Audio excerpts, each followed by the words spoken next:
The drama between Paul and Anita from Married at First Sight UK has been quietly brewing since their wedding day, and honestly, it might be even more devastating than some of the louder conflicts we've been seeing this season.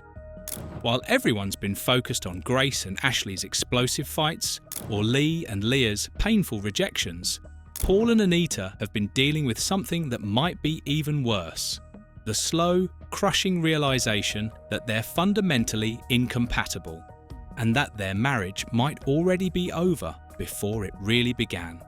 From the very first moment Anita laid eyes on Paul at their wedding, you could tell something was off.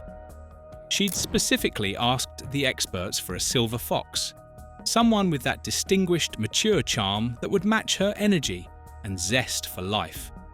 What she got instead was Paul, a 60-year-old retired man from Edinburgh who, while perfectly nice, just wasn't what she had envisioned at all. The disappointment was written all over her face as she told the cameras. First impressions of Paul: he's not the silver fox I had in mind. He's not the type I'd gravitate to. But here's what made it even more awkward. Paul's family could see the mismatch too. His daughter-in-law Jodie immediately started questioning whether Paul could even be serious about marriage, wondering out loud if he was a little bit too much of a joker. That's never a good sign when your own family is basically warning your new wife that you might not be ready for this level of commitment. Meanwhile, Paul was completely oblivious to any of these concerns and was just thrilled with his bride, telling everyone how very attractive Anita was and how relieved he felt. The wedding reception gave us our first real glimpse into their fundamental communication problems. While Paul was busy being his usual jokey, over-the-top self, Anita was trying to have deeper conversations and actually get to know the man she'd just married. She spoke with Paul's daughter Emily and learned something pretty significant: that Paul might be using all his humour and jokes as a way to cover up his true feelings and avoid real emotional intimacy. This was a red flag that Anita picked up on immediately. When they tried to discuss what they wanted from their relationship, they talked about all the right things: mutual respect, having each other's backs, trust, and honesty. But even then, you could see that Anita was struggling with the attraction issue. She kept saying she wanted to give it a chance, and that maybe the spark would develop over time. But her body language and facial expressions told a completely different story. She looked like someone trying to convince herself of something she didn't really believe. Then came their honeymoon to Cape Verde, and this is where things really started falling apart. By this point, Anita had clearly had enough of Paul's over-the-top personality. She described him as loud and brash, and while she acknowledged that he was definitely a gentleman, she was brutally honest about the fact that there's no spark there. This wasn't just about physical attraction anymore. This was about a complete mismatch in personalities and communication styles.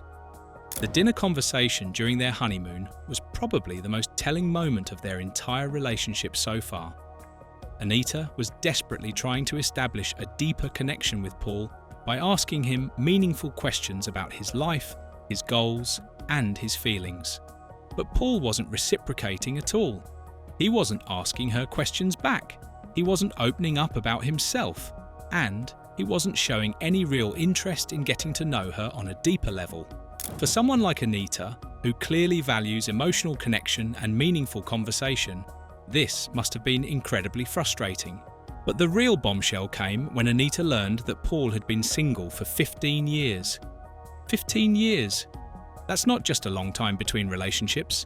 That's a pattern that suggests someone who might not actually be ready for the kind of commitment that marriage requires. Anita immediately picked up on this and started questioning whether Paul was genuinely ready to be married, or if he was just going through the motions because he thought it was what he was supposed to do. So Anita did what any reasonable person would do. She asked him directly. She wanted to know if Paul was actually ready for marriage, and his response was absolutely devastating. Instead of giving her a clear, confident answer about his readiness to commit, Paul basically said he didn't know the answers to these fundamental questions. When she asked if he was looking for love, he said he couldn't go looking for something when he didn't even know what it was. Then, instead of trying to reassure her or explain his feelings, he threw the question back at her. This moment was crucial because it revealed everything Anita needed to know about Paul's emotional availability and readiness for marriage. Here was a man who couldn't even articulate what he wanted from a relationship or whether he was prepared to do the work that marriage requires. Anita's response said it all. "I find Paul very frustrating. I really don't know what he wants. I don't know if there's hope for the marriage. Truthfully, I don't think there is."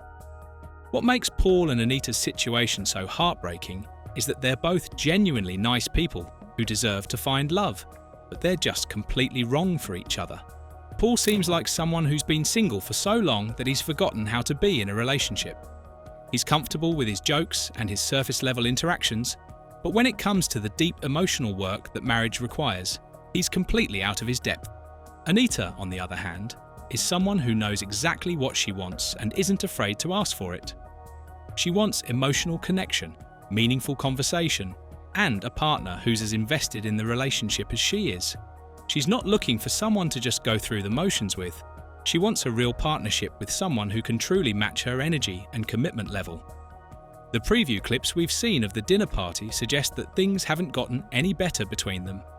Anita apparently arrived at the first dinner party by herself, and there are hints that she's been testing Paul's commitment by asking him basic questions, like whether he knows her children's names. The fact that she's having to quiz him on fundamental details about her life suggests that Paul still isn't making the necessary effort to really get to know her. What's particularly sad about Paul and Anita's situation is that it's not dramatic in the way that some of the other couples' problems are. There's no screaming, no public humiliation, no cruel comments or deliberate meanness. Instead, it's just the quiet, devastating realization that sometimes two people can be perfectly nice individually but completely wrong for each other as a married couple. The experts clearly thought they were making a good match by pairing two mature adults who both claimed to want adventure and companionship in their later years. But what they missed was the fundamental difference in emotional availability and communication styles. Paul might be ready for companionship, but he doesn't seem ready for the deep emotional intimacy that Anita is looking for. And Anita isn't willing to settle for a surface-level relationship just because Paul is a genuinely nice guy. As we head into the commitment ceremonies, Paul and Anita's decision is going to be one of the most interesting to watch. Unlike some of the other couples where the drama is obvious and explosive, Paul and Anita's problems are more subtle, but potentially even more insurmountable. You can work through communication issues and even attraction problems if both people are willing to put in the effort, but you can't force someone to be emotionally available if they're not ready for that level of deep vulnerability. The real question is whether Paul will finally step up and show Anita that he's serious about making their marriage work, or whether Anita will decide that she deserves better than someone who can't even articulate what he wants from a relationship. Either way, their story is a painful reminder that sometimes the quietest dramas are the most heartbreaking ones.